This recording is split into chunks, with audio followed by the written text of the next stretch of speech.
Hello guys, sa mapagpalang hapon po sa ating lahat. Kayo po ay nasa Munting Hardin ni Sir Mio Vlogs. Sumaatin po ang kasaganahan, ang kaswertehan na dulot ng taon na ito. Tayo po ay nasa Year of the Wood Dragon. And for today's update ay gusto kong ibahagi ang aking mother plant at yung kanyang propagation ng maliliit na Lucky Feng Shui house plant considered air filtering at air purifying plants. Ito po yung tinatawag na Philodendron Lemon Lime.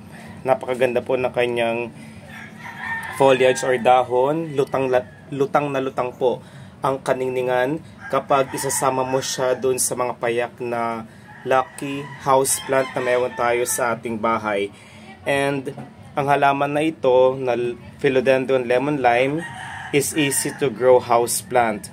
So itong lemon lime philodendron brings trailing foliage in shades of matingkad na yellow to chartreuse or color green or verdant. Kapansin-pansin po na tumataas at best po siyang ilagay sa mga location na mayroong bright filtered sunlight. At inilagay ko po siya dito sa most or pole na ito para po mas lalo pa siyang tumangkad. And ang haba niya is hanggang 12 feet ang possible na maximum na tangkad ng halaman na ito.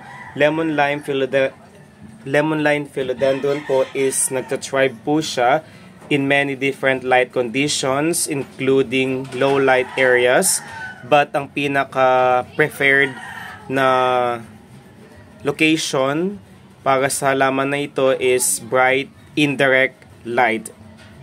Napakaganda ng kanyang postura at kaanyuan, kung kaya naman hindi siya nawawala sa mga halaman, bagamat napakasimple lamang po ng kanyang kulay ay talagang lutang na lutang. At kapag nakita natin na patuloy siya sa pagkakaroon ng maraming supling anak at yung kanyang golden color, ito po ang sumisimbolo ng kasaganahan, maaluwan na pamumuhay, serving as good luck, good fortune, at Vastu plant. Kaya naman po, ito po is sikat or popular na choice para sa schools, sa mga paaralan, shopping centers, offices, at sa ating bahay. Saan nga ba dapat ilagay ang Philodendron Lemon Lime? Pumili po tayo ng isang lugar na siyang pinakasentro na makapangyarihan para po mahaltak niya ang mga blessing na matumal. Ay talagang maglalaan po tayo ng sapat na oras para makitaan po natin siya ng paglago. At isa rin po sa mga sekreto ko, one of my secrets reveal ko ngayon is kapag mag-aalaga po tayo, yung organic fertilizer po na gagamitin natin para sa ating halaman na ito is yung pinagbalatan po ng itlog. Proven na napakabisa dahil tinutulungan po tayo ng pinulbos or powderized eggshells para lumabas ang pagiging buwaghag, fertile, matabang lupa. At see to it na kapag gagamit po tayo ng lupa, combination siya ng coco peat, carbonized rice hull, pumice, vermicast, at yung loam soil. And see to it na kapag gagamit din po tayo ng lupa, see to it na yun din po is fast draining and absorbing. Kitang-kita po na napakalutang, lutang na lutang po ang kaningningan at kaanyuan at postura ng aking halaman na ito. Bakit nga ba nagpaparami ako? Dahil may gusto po akong pagbigyan nito kapag nagbahagi po tayo ng halaman as gift or bilang regalo sa ating malapit sa buhay po natin sa puso, ay hindi po mawabali ang sikulo ng mga blessing dahil bukal po sa ating puso ang pagbabahagi ng mga blessing. Bagamat maliit or malaki yan, wala pong pinipiling sa laki or salit yan. Kumbaga kapag nagbigay tayo ng blessings sa ating pamilya, sa ating magulang, sa ating kamag-anak, pinsan, ka-workplace, or matalik na kaibigan, dapat po talagang nanggagaling sa ating puso para po hindi po mabali at patuloy po natin makuha ang ating mga intensyon, panalangin sa buhay. Ano pa nga ba ang dapat natin gawin para sa halaman na ito na philodendron lemon lime para humaltak ng blessing? Ilalagay po natin siya sa isang lokasyon. Ang pinakatumbukan po ng maalwan, maswerte, buenas na area po is doon sa northeast portion dahil doon po sumisinag ang araw at yun po ang simbolismo at representasyon ng good at healthy vibrations na positibo. At wag na wag po tayo maglalagay ng ganitong halaman doon sa part na lubugan ng araw dahil yun din po ang paglubog po ay simbolismo at representasyon ng hindi magandang kapalaran sa kanluran po. And also, don't forget to fertilize dahil ang eggshells din po ang nakakatulong para po mas lumabas pa ang kaningningan ng ating halaman na ito. Also, labis na tubig kapag kanyang nakuha ay hindi nagiging maganda. Prone po iyon sa water stagnant at kapag namatayan po tayo ng mga halaman na considered Vastu, Feng Shui, Lucky Houseplant ay simbolismo din po iyon ng hindi magandang kapalaran or oportunidad. Ibig sabihin po is hindi natin siya nabantayang maigi. We have to check and monitor ang status ng lupa, ang tubig, at para mas lalo pa siyang maging buenas ay since umuulan po this past few weeks ay napag-desisyonan ko na mangolekta ng tubig na galing sa kalikasan kagaya ng tubig bukal or tubig ulan. Magiging mas swerte dahil po ang anything na galing po sa kalikasan ay yun pong tutulong sa atin para po mabilis at agaran pong masolusyonan ang mga problema na ating nakukuha dahil ang mga halaman kagaya netong philodendron lemon lime po ay proven din po base sa aking experience ay simula po nung nagkaroon ako neto sa aming sala, silid pahingahan, sa harapan na pintuan or main door, doon sa aming center table, dining table, wala pong pinipiling lugar basta wag po doon sa kanluran, ay naging masagana. Yung mga blessing na masasabi kong matumal ay talaga namang nagulat ako dahil inalis niya ang mga negative thoughts, anxiety, conflicts, argumento na siyang nagiging sanhi ng pagtatalo ng miyembro ng ating pamilya. Kung kaya naman, wag na po kayo magpawala. Napakasimpleng halaman, ngunit napakaraming benepisyo sa feng shui, sa health benefits natin, sa mental health.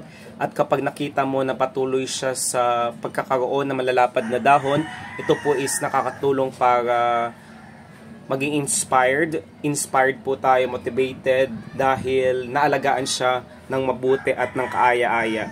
At simula din po nung nagkaroon ako neto ay hindi po ako makapaniwala sa napakaraming dulot, magandang dulot at epekto ng halaman na ito sa aking sarili dahil unti-unti kong natutupad ang aking panalangin, ang aking pangarap sa buhay.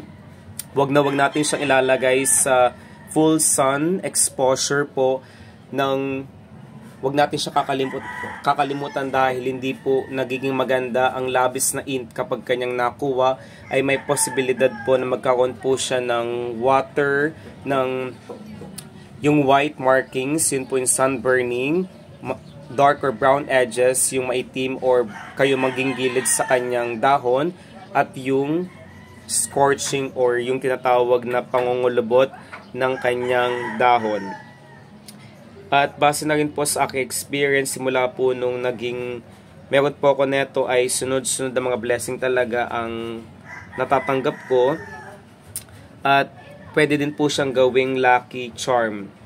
Ang ganitong halaman po, base na rin po sa cultural beliefs, ang philodendron lemon lime is associated with good fortune at yung prosperidad at yung kanyang vibrant climbing nature. Itong pataas na postura ng ating lemon lime po, yan po ang sumisimbolo ng pag-angat ng ating buhay at pursuit of betterment para sa ating sarili. At ito rin po ang nagre-resonate ng magandang positive energy flow sa ating environment. Kung kaya naman po, hindi po kayo magsisisi kapag meron po kayong ganitong halaman. And also, Base na rin po sa aking experience, maglagay din po kayo neto sa banyo dahil minsan po doon po nagtatago ang mga negative at unhealthy vibrations na energies. At kapag meron ka neto, ito na po ang tutulong sa atin para po maalis ang mga unhealthy vibrations na siyang nagiging sanhi ng pagtatalo ng ating miyembro ng ating pamilya. Then, ito rin po is nagre-release ng mood na masasabi kong at ambience na masasabi kong kaaya-aya, positibo at enthusiastic, at yung energy flow ay nakakatulong din po para po ma-release ng maayos sa bawat area ng ating bahay. Consider din po siya as natural air purifier at stress reducer. Kapag nakita mo na nagkaroon siya ng bulaklak, patuloy siya sa pagkakaroon ng maraming supling. Dito guys, so meron na po siyang supling, anak, ay tunay nga namang nakapagdadagdag sa ating kasiyahan. Low maintenance po ang halaman na to, kaya hindi niya po kailangan alagaan everyday. Ang halaman na ito is merong therapeutic and educational value na kung saan tinutulungan po tayo na magkaroon ng inspiration para kung nag-aaral po tayo sa isang place ay ito po ang magre-release ng mood na masasabi kong napakaganda. At yung lively dance of lime, green, and yellow hues na sa kanyang dahon po ay napakaganda at mas lalo pang magkakaroon ng rejuvenation ang halaman nito sa kahit anong ambience ating bahay. Napakagandang gawing landscaping houseplant sa lahat ng uri ng establishment, at wag na wag din po kayo magpapawala dahil ito rin po nagpro-promote ng cheerful presence sa ating buhay.